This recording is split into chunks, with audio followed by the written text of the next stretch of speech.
स्वागत है साथियों आप सभी का GK24 के ऑफिशियल यूट्यूब चैनल पर। दोस्तों आज की इस वीडियो में हम बात करने वाले हैं ईरान के प्रेसिडेंट इब्राहिम राइसी की, जिनकी हाल ही में मृत्यु हो चुकी है और इनकी मृत्यु हुई है हेलीकॉप्टर क्रैश के चलते।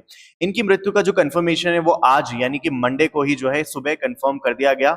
और यहाँ पे जैसे ही इनकी मृत्यु हुई तो बहुत सारे ईरानियन एक्टिविस्ट का ये कहना है कि इसके पीछे कहीं ना कहीं इजराइल का हाथ है। तो क्या सच में इजराइल जो है इस सब के पीछे, इस पूरे अटैक के पीछे, इस पूरे क्रैश के पीछे? तो आज की इस वीडियो में इसका आंसर जानेंगे। और साथ ही क्योंकि अब ईरान की जो मौजूदा सरकार है वो जा चुकी है, यानी कि इनके प्रेसिडेंट की तो मृत्यु हो गई है, तो क्या वहां पे पॉलिटिकल अनस्टेबिलिटी क्रिएट हो सकती है? ये भी हम आज की इस वीडियो में पूरा जानने वाले हैं और पूरा जानेंगे कि कैसे जो है यहाँ पे पूरी चीजें हुई, ये पूरी घटनाक्रम कैसे हुआ। तो चलिए शुरुआत करते हैं और देखते हैं क्या हुआ। ईरान के प्रेसिडेंट इब्राहिम राइसी की मृत्यु हो चुकी है हेलीकॉप्टर क्रैश के चलते। इनका हेलीकॉप्टर क्रैश हुआ है नॉर्थ वेस्टर्न ईरान के अंदर, जो कि काफी माउंटेनियस एरिया माना जाता है।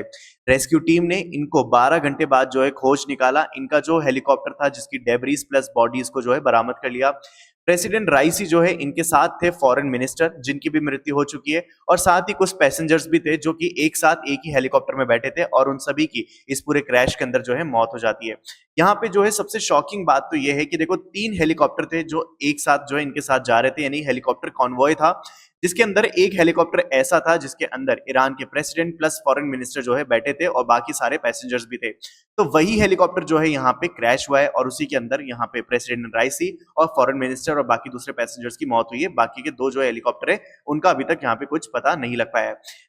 अब इनका हेलीकॉप्टर क्रैश किस वजह से हुआ है इसका कोई ऑफिशियल कॉज नहीं पता चला है। बस यही बताया जा रहा है कि जब रेस्क्यू टीम उस पूरी लोकेशन पे पहुंची तो वहां पे उन्होंने ये नोटिस किया कि वहां पे बहुत ही ज्यादा एक्सट्रीम फॉग थी, जिसके कारण विजिबिलिटी में बहुत ज्यादा दिक्कत आ रही थी, और this might be the possible cause of helicopter crash. लेकिन यहाँ पे मैं आपको पिक्चर्स भी दिखाऊंगा कि आखिर किस तरीके का जो है वहां पे फॉग था। लेकिन आप यहाँ पे पहले एक बार लोकेशन जान लो कि कहाँ पे जो है ये पूरा एक्सीडेंट हुआ है। तो आप देख सकते हो ये है ईरान का मैप। ईरान के मैप में आप अगर जाओगे यहाँ पे ईस्ट अजरबैजान प्रोविंस के अंदर, यहाँ पे जो रेड मार्क हो रहा है ये वाला, इधर जो है यहाँ पे इनका जो हेलीकॉप्टर क्रैश है वो पाया गया है, और इसको कहते हैं हम ईरान का ईस्ट अजरबैजान प्रोविंस, यानी कि नॉर्थ वेस्टर्न ऑफ ईरान। अच्छा, अब मैं यहाँ पे आपको दिखाना चाहूंगा कुछ तस्वीरें जो कि आपको दिखाएंगे कि किस तरीके का वहां पे फॉग था।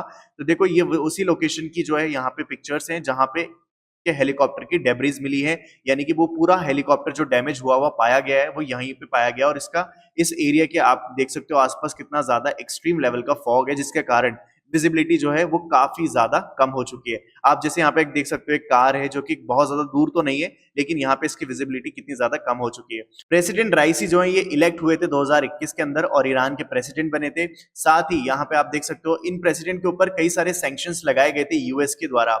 उनका कहना था यूएस का कि इन्होंने मास एग्जीक्यूशन कराया पॉलिटिकल प्रिजनर्स का इन दी ईरान इराक वॉर इन 1988, जिसके चलते इन्होंने काफी सारे सैंक्शंस लगाए थे यूएस ने ईरान के प्रेसिडेंट के ऊपर। और अगर हम रीसेंट इंसिडेंट की बात करें तो आपको पता है कि ईरान ने अभी एक बहुत ही अनप्रेसिडेंटेड डिसीजन लिया था, जहां पे इन्होंने एक ड्रोन और मिसाइल अटैक किया था इजराइल के ऊपर। तो यहाँ पे इसी वजह से ईरान के एक्टिविस्ट और कई सारी न्यूज एजेंसी ये अनुमान लगा रही है कि क्योंकि अभी रिसेंटली एक ईरान और इजराइल के बीच में एक छोटी सी टेंशन जो है वो क्रिएट हुई थी, जो कि स्टिल ऑन गोइंग है। तो कहीं ना कहीं इजराइल तो नहीं है इस पूरे अटैक के पीछे या फिर इस पूरे हेलीकॉप्टर क्रैश के पीछे। इन्हीं सब वजहों से ये अनुमान लगाया जा रहा है। इनफैक्ट कई सारे आर्टिकल पब्लिश हुए हैं जहां पे बोला जा रहा है कि क्या इजराइल इस पूरे क्रैश के पीछे हो सकता है रीजन, या फिर क्या इब्राहिम राइसी की मौत का जिम्मेदार इजराइल है। ये कई सारे आर्टिकल्स ने ऐसा बोला है। उससे पहले जो है हम सच जानने से पहले एक बार कुछ और चीजें जान लेते हैं कि देखो यहाँ पे प्रेसिडेंट राइसी की जो है डेथ हो चुकी है। अब यहाँ पे बहुत सारे ऐसे स्टेक्स हैं जिससे पावर स्ट्रगल आ सकता है। ऐसा बहुत सारे लोगों के दिमाग में क्वेश्चन आ सकता है कि क्या अब यहाँ पे पॉलिटिकल फिगर के एब्सेंस में कि यहाँ पे कोई टेंशन या फिर कंफ्लिक्ट या फिर कुछ ऐसे पावर का इम्बैलेंस देखने को मिल सकता है क्या? तो देखो मैं आपको यहाँ पे बता दूं ऐसा कुछ नहीं होने वाला, क्योंकि ईरान के अगर आप देखोगे ना यहाँ पे गवर्नमेंट का सिस्टम, तो ईरान जो थे, ईरान के प्रेसिडेंट वो सबसे सुप्रीम पावर नहीं है। इंडिया की अगर आप बात करोगे तो president is the most supreme power, right. लेकिन अगर आप बात करोगे ईरान की, तो ईरान के अंदर प्रेसिडेंट से ऊपर एक और पोस्ट होती है जिसे कहते हैं सुप्रीम लीडर। और वो कौन है आज के टाइम पे? वो है अयतुल्ला अली खामेनी, ठीक है।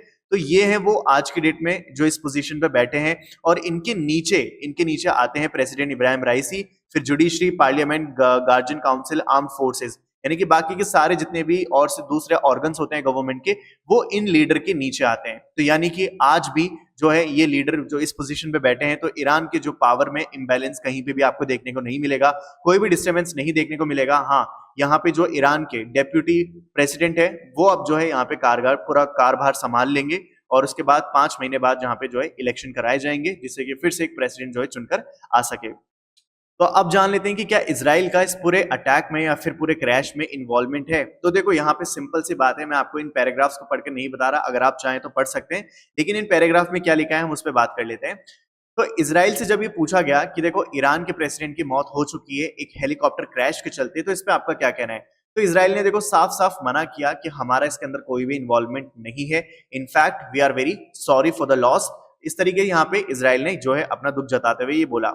लेकिन यहाँ पे एक चीज जो है वो देखने वाली है कि जो यहाँ पे मैंने आपको बताया कि 3 ऐसे हेलीकॉप्टर थे जो वहां पे उस पूरे कॉन्वॉय के अंदर मौजूद थे, लेकिन उसमें से एक ऐसा हेलीकॉप्टर था जिसके जो क्या हुआ क्रैश हुआ, और उसी हेलीकॉप्टर के अंदर यहाँ पे फॉरेन मिनिस्टर और ईरान के प्रेसिडेंट थे। तो इस वजह से जो है लोगों के लिए थोड़ा सा विश्वास करना मुश्किल हो पा रहा है। और कई लोगों का कहना है जो मोसाद है इजराइल की इंटेलिजेंस एजेंसी, उसने जो है कई बार ईरान के इंटरेस्ट के अगेंस्ट जो है ऑपरेशंस चलाए हैं, और यहाँ पे ये जो इस बार हुआ है यानी कि ईरान के प्रेसिडेंट की जो मौत हुई है हेलीकॉप्टर क्रैश के चलते, उस सब के पीछे भी पॉसिबली इनका हाथ हो सकता है।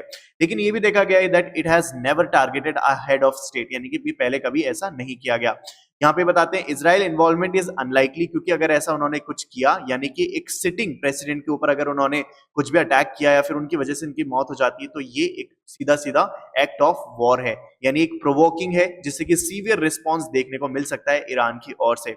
Israel strategic focus has traditionally been on military and nuclear targets, यानी कि केवल इन मिलिट्री और न्यूक्लियर टारगेट्स ही इस पर जो है यहाँ पे टारगेट करते हैं, फोकस करते हैं, और political high profile political assassination ये कभी भी नहीं करते। तो ये पहली बार ऐसा देखा गया है जहां पे ऐसा कुछ हुआ है, और इसलिए जो है यहाँ पे लोगों को ज्यादा शक हो रहा है, ज्यादा जो है लोगों का ध्यान खींच रहा है, क्योंकि दोनों ही देश के बीच में अभी रिसेंटली एक टेंशन देखी गई थी।